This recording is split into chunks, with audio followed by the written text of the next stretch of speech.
ఏం చెప్పమంటారు సార్, వాళ్ళకి ఎగ్రెస్ట్ చెప్తే మందులు ఇయ్యరు కదా, వాళ్ళ ఫేవర్లో చెప్పాలంటేనేమో మీరు అడిగిన దానికి సమాధానం మేము అవధం అయిపోతుంది. అందుకోసం మీరు ఏమన్నా యాక్షన్ తీసుకుంటా అంటే నేను చెప్తా ఖచ్చితంగా. ఇప్పుడు మేము మీడియా అభినవ్ భారత్ ఛానల్ ప్రజల పక్షాన అసలు ఏంది ఇక్కడ చాలా మంది మాట్లాడారు ఇంత ముందు, అసలు వాస్తవం తెలవాలని చెప్పి వచ్చిన మీకు. ఏ మెడిసిన్ దేనేక బాదు స్టాక్ నయ్యా బాదు అలాగే ఆ లోపల 50 కుర్చీలు ఉన్నాయి, స్టోర్లో పడేసారు. పేషెంట్లు 60-70 ఏళ్ళ వాళ్ళు వస్తారు, వాళ్ళకి సీటింగ్ కూర్చో లేదు. కాంబినేషన్ అక్కడ మున్సిపాలిటీ కూడా మంచిగా అకామిడేషన్ ఇచ్చారు, ఏసీ కూడా ఉన్నది.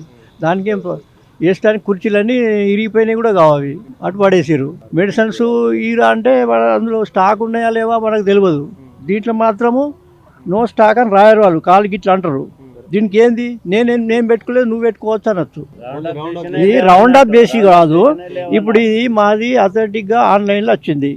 ఇప్పుడు ఇక్కడ ఏం చేయాలా, నో స్టాక్ అని రాయాలా, రాసి వాళ్ళ సిగ్నేచర్ పెట్టాలా. కాళ్ళు ఇట్లా అనడు. మళ్ళా కౌంటర్ సార్ మేము ఎంప్లాయీస్ 30-40 ఏళ్ళు పనిచేసి ఇక్కడ ఎందుకు సార్ మేము కౌంటర్లో తీసుకునే లోపలనేమో వాడు మేము కూర్చుండి పెట్టి రిజిస్ట్రేషన్ చేసుకోవాలి కదా.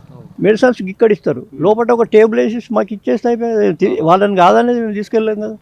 మరి దీనికి ఇన్ఛార్జ్ ఎవరు ఏం కథ